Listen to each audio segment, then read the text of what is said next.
ফিলিস্তিন ইস্যুতে বিশ্বজুড়ে যখন ইসরায়েলি পণ্য বয়কট করা হচ্ছে, তখন কোমল পানীয় বাজারে আধিপত্য দেখাচ্ছে প্যালেস্টাইন কোলা।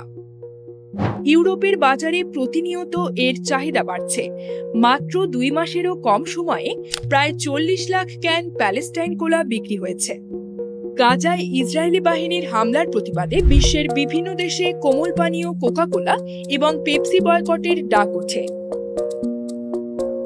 বলা হচ্ছে, মার্কিন এই পণ্য দুটির সঙ্গে ইসরায়েলি মালিকানার যোগসূত্র রয়েছে।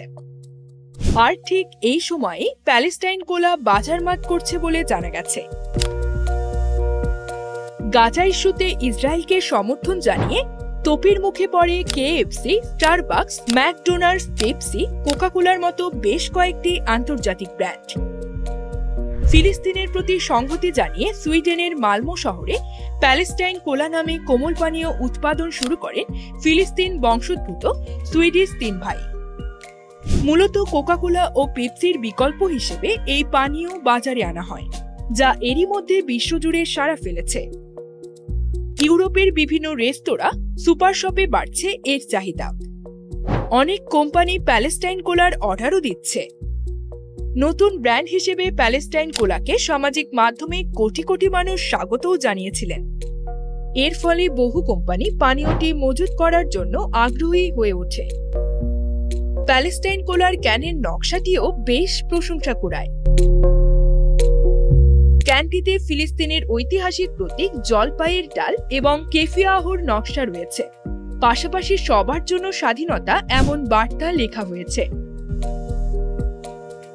সংবাদ মাধ্যম দ্য ন্যাশনালের এক প্রতিবেদন বলছে, সময়োপযোগী ওই সিদ্ধান্তে পানীয়টি বাজারে আসার মাত্র 2 মাসের মধ্যেই বিপুল লাভ করেছেন উদ্যোক্তারা।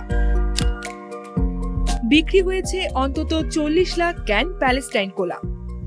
সামাজিক যোগাযোগ মাধ্যমেও প্যালেস্টাইন কোলাকে সমর্থন জানাচ্ছেন কোটি মানুষ। উদ্যোক্তারা জানান, একটি দাতব্য সংস্থার উদ্যোগেই প্যালেস্টাইন কোলা বাজারে আনা হয়েছে। শিগগিরই সুইডেনে একটি ফাউন্ডেশন প্রতিষ্ঠা করে অসহায় ফিলিস্তিনিদের সহায়তার তহবিল সংগ্রহ করা হবে। গাজায় ইসরায়েলের হামলার শুরুর পর পেপসি, কোকা কোলার পরিবর্তে অন্য ব্র্যান্ডের কোমল পানীয়র দিকে ঝুঁকছেন ক্রেতারা। লেবাননে জাল্লৌল এবং জি কোলা নামের পানীয় বেশ জনপ্রিয়তা পেয়েছে। মিশরে স্পিরোস পাথেস নামে একটি পানীয়র বিক্রি প্রায় 350% বেড়েছে। এদিকে বাংলাদেশের কোমল পানীয় মজুর বিক্রির লভ্যাংশের একটি অংশ ফিলিস্তিনের তহবিলে দান করা হচ্ছে।